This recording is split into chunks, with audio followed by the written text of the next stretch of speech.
हैं bleaching powder. Bleaching powder is calcium oxychloride, इसको हम कैल्शियम ऑक्सीक्लोराइड कहते हैं। इसका फॉर्मूला होता है बच्चों CaOCl2 इसका फॉर्मूला है। कैसे बनाते हैं इसको जानिए। Bleaching powder is prepared by passing chlorine gas over dry slagged lime का कैल्शियम हाइड्रोक्साइड को स्लैग्ड लाइम कहते हैं। स्लैग्ड लाइम पर जब हम क्लोरीन प्रवाहित करते हैं, क्लोरीन गैस प्रवाहित करते हैं, तो हमारा क्या प्राप्त होता है? कैल्शियम ऑक्सीक्लोराइड प्राप्त होता है, जिसको हम ब्लीचिंग पाउडर कहते हैं। ये रिएक्शन है CaOH whole twice plus Cl2 equal to CaOCl2 plus H2O, ये प्राप्त होगा। प्रॉपर्टी क्या है ये भी जान लीजिए। प्रॉपर्टीज़ में आप समझिए कि ये भी वाइट पाउडर है और जिसमें स्ट्रॉन्ग स्मेल आती है किसकी? क्लोरीन की। देखा होगा आपने bleaching powder is soluble in cold water, ये ठंडे पानी के साथ क्रिया कर लेता है, सॉल्युबल हो जाता है, उसमें घुल जाता है। Some small insoluble portion always left behind is lime, कुछ मात्रा में जो इनसॉल्युबल पदार्थ बच जाता है वो क्या है? वह चूना है, लाइम है। Bleaching powder react with dilute acid to produce chlorine, यह डाइल्यूट एसिड से क्रिया करके क्या प्राप्त करता है? क्या प्राप्त होता है? क्लोरीन प्राप्त होता है। कैसे होता है फिर? एक्टिविटी दे रखी है शॉर्ट में। When bleaching powder is treated with excess dilute acid, जब ब्लीचिंग पाउडर को एक्सेस ज़्यादा मात्रा में डाइल्यूट एसिड से मिलाते हैं तो all chlorine present in it is liberated, जितनी भी क्लोरीन इसमें मौजूद होती है किसमें? ब्लीचिंग पाउडर में, वह सब क्या हो जाती है? छूट जाती है। When bleaching powder is treated with excess dilute sulphuric acid all chlorine present is in it is liberated. ये रिएक्शन है आपकी CaOCl2 डाइल्यूट H2SO4 की रिएक्शन कराएंगे तो कैल्शियम सल्फेट बनेगा, कैल्शियम सल्फेट, और साथ में जितनी भी क्लोरीन इसमें मौजूद है सब की सब उन्मुक्त हो जाएगी और वाटर बचेगा।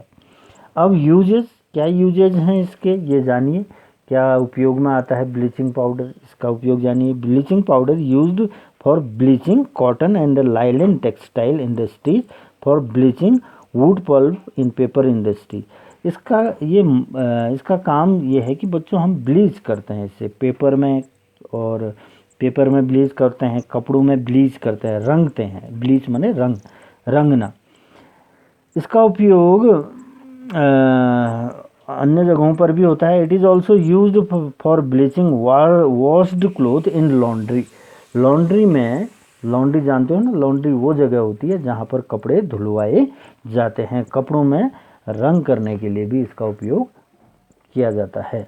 Bleaching powder is used for disinfecting drinking water supply, that is for making drinking water free from germs. ये इसकी प्रॉपर्टी है, एंटी जर्म्स है, जर्मिसाइड कह सकते हैं हम।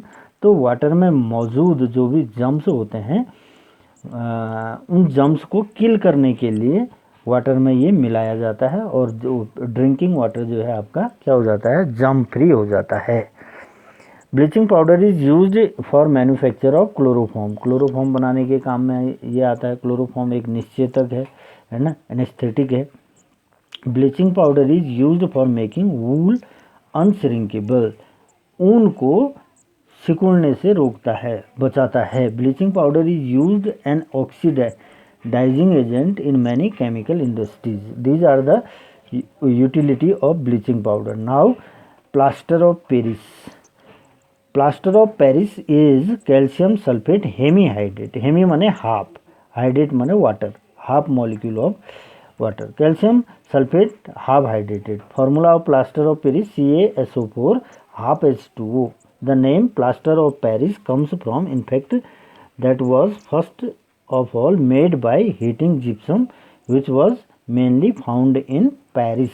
पेरिस में ही इसका उत्पादन सबसे पहले हुआ था। जिप्सम को गर्म करके इसको प्राप्त किया गया था। Plaster of Paris was used in massive way in constructing industries. प्राचीन काल में इसका उपयोग कंस्ट्रक्शन में किया जाता था, बिल्डिंग कंस्ट्रक्शन में किया जाता था। आज इसका उपयोग हम करते हैं हड्डियों को जोड़ने के लिए करते हैं। आगे देखिए बनाते कैसे हैं इसको। Plaster of Paris is prepared from gypsum, इसको जिप्सम से बनाया जाता है। Gypsum is calcium sulphate dihydrate, gypsum का फॉर्मूला है CaSO4 2H2O, that is gypsum is calcium sulphate containing 2 molecule of water of crystallisation. इसको कैल्शियम सल्फेट को crystal structure देने के लिए 2 मॉलिक्यूल वाटर के यूज किए जाते हैं, तब जाके ये क्रिस्टल स्ट्रक्चर में प्राप्त होता है। अब ये तरीका है बनाने का। Plaster of Paris is prepared by heating gypsum CaSO4 2H2O to temperature 100 degree Celsius. यहाँ पर ध्यान रखना टेम्परेचर एग्जैक्ट 100 डिग्री सेल्सियस होना चाहिए, दैट इज 373 केल्विन। न इससे ज़्यादा टेम्परेचर होना चाहिए, ना ही इससे कम टेम्परेचर होना चाहिए। इसको गर्म करते हैं जिप्सम को भट्टी में, क्लीन माने भट्टी में गर्म करते हैं 100 डिग्री सेल्सियस तक।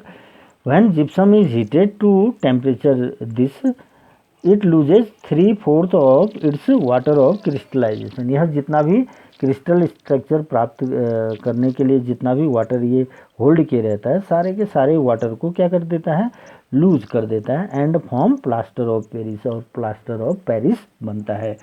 ये देख रहे हैं इतना ये जिप्सम है CaSO4 2H2O हीट किया 100 डिग्री सेल्सियस तक, तो प्लास्टर ऑफ पेरिस बन गया CaSO4 half H2 and 1.5 molecule of water liberate हो जाता है ना। अब प्रॉपर्टीज़ क्या है, यहाँ पर ध्यान देने वाली बात यह है कि इसको जिप्सम को ठीक इतने डिग्री तक ही 100 डिग्री तक ही गर्म करना है, इससे कम भी नहीं ज़्यादा भी नहीं। ज़्यादा करने पर यह अपनी प्रॉपर्टी खो देगा, अपना काम नहीं करेगा, जिस काम के लिए हम बना रहे हैं वो काम ये नहीं कर पाएगा। सॉरी। अब हम जानते हैं properties of plaster of Paris. Plaster of Paris की प्रॉपर्टी क्या है, इसको समझ रहे हैं। It is a white powder, सफ़ेद है, देखा ही होगा आपने हॉस्पिटल्स में, हड्डी वाले डॉक्टर्स के यहाँ। Plaster of Paris is very remarkable property of setting into hard mass on waiting with water. इसको जब हम पानी के साथ मिलाते हैं तो इसमें अद्भुत शक्ति होती है कि यह एकदम सेट हो जाता है ना, सेट हो जाता है, जिसके कारण क्या करते हैं, सेटिंग के लिए, बोन्स को सेट करने के लिए इसका काम उपयोग में आता है। ये रिएक्शन है CaSO4 dot half H2O plus वो वाटर मॉलिक्यूल इसमें ऐड कर दिया तो वापस क्या बन जा रहा है, जिप्सम बन रहा है। The setting of plaster of Paris accompanied by slight expansion in volume due to which it is used for making cast and statue. Setting property होने के कारण इसका उपयोग हम स्टैच्यू बनाने में करते हैं, है ना। Plaster of Paris should be stored in moist proof container. इसको हम ऐसी जगह स्टोर करना चाहिए हमें जहाँ पर मॉइस्ट ह्यूमिडिटी ना हो। अगर पानी की मौजूदगी होगी तो ये सेट हो जाएगा।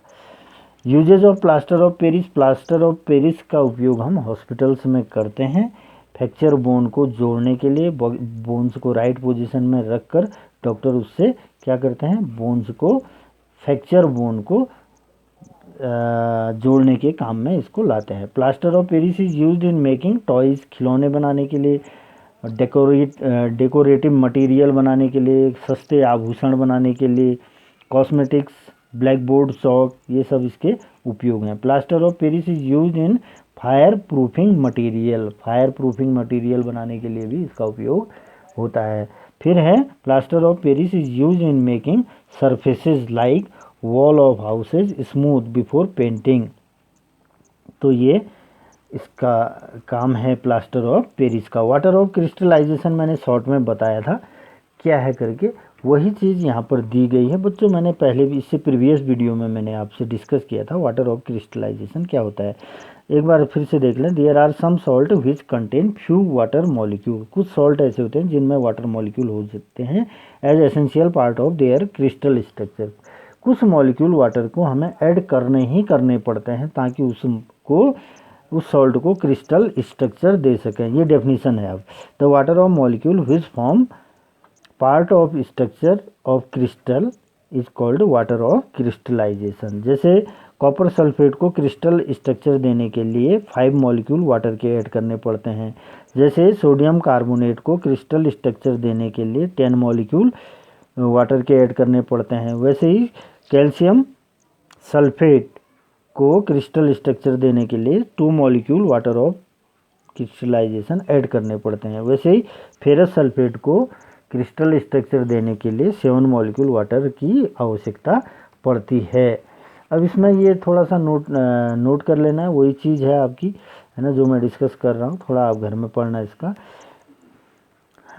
Action of heat on hydrated salt. अगर हाइड्रेटेड सॉल्ट है, ये सारे सॉल्ट जो है हाइड्रेटेड होंगे। कौन से सॉल्ट हाइड्रेटेड होंगे बेटा? हाइड्रेटेड सॉल्ट वो होते हैं जिसमें हम वाटर मॉलिक्यूल ऐड करते हैं उनको क्रिस्टल स्ट्रक्चर देने के लिए, उसको हम कहते हैं हाइड्रेटेड सॉल्ट।